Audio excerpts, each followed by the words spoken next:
बहुत समय पहले अयोध्या नगरी में एक राजा रहते थे। उनका नाम था हरिश्चंद्र। वे अपने सत्य और धर्म पालन के लिए पूरे विश्व में प्रसिद्ध थे। एक दिन ऋषि विश्वामित्र राजा हरिश्चंद्र की परीक्षा लेने आए। उन्होंने राजा से दान मांगा। राजा ने उठकर उनका स्वागत किया और कहा, महाराज, आप जो चाहें मैं दान करूंगा। ऋषि मुस्कुराए और बोले, मुझे आपका पूरा राज्य चाहिए। राजा हरिश्चंद्र ने बिना देर किए अपना राज्य, महल और धन सब ऋषि को दान कर दिया। लेकिन ऋषि बोले, दान के साथ दक्षिणा भी देनी होती है। राजा असमंजस में पड़ गए। उनके पास अब कुछ भी शेष नहीं था। ऋषि ने आदेश दिया, दक्षिणा चुकाने के लिए वाराणसी जाओ और मेहनत करो। राजा हरिश्चंद्र अपनी पत्नी तारामती और पुत्र रोहिताश्व के साथ पैदल वाराणसी की ओर निकल पड़े। कभी सोने के महलों में रहने वाले अब धूल भरे रास्तों पर चल रहे थे। लेकिन राजा का संकल्प अडिग था। धर्म की रक्षा के लिए जो वचन दिया है उसे निभाना ही होगा। वाराणसी पहुंचकर भी उनके पास दक्षिणा चुकाने का कोई साधन नहीं था।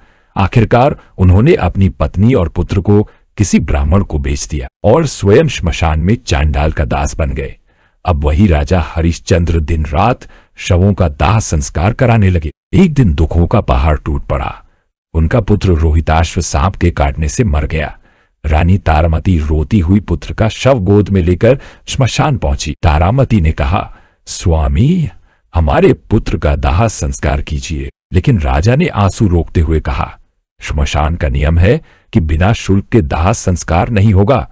तारामती चिल्लाई, हमारे पास कुछ भी नहीं है। राजा बोले, मैं धर्म का नियम नहीं तोड़ सकता, चाहे वह मेरा अपना पुत्र ही क्यों न हो। जब देवताओं ने यह दृश्य देखा तो वे भाव विभोर हो उठे। ऋषि विश्वामित्र प्रकट हुए और बोले, राजन, आपने हर परीक्षा में सत्य और धर्म का साथ दिया। उसी समय भगवान विष्णु भी प्रकट हुए और बोले, सत्य की विजय होती है, तुम्हारे पुत्र को जीवन मिलेगा। भगवान विष्णु के आशीर्वाद से रोहिताश्व जीवित हो उठा।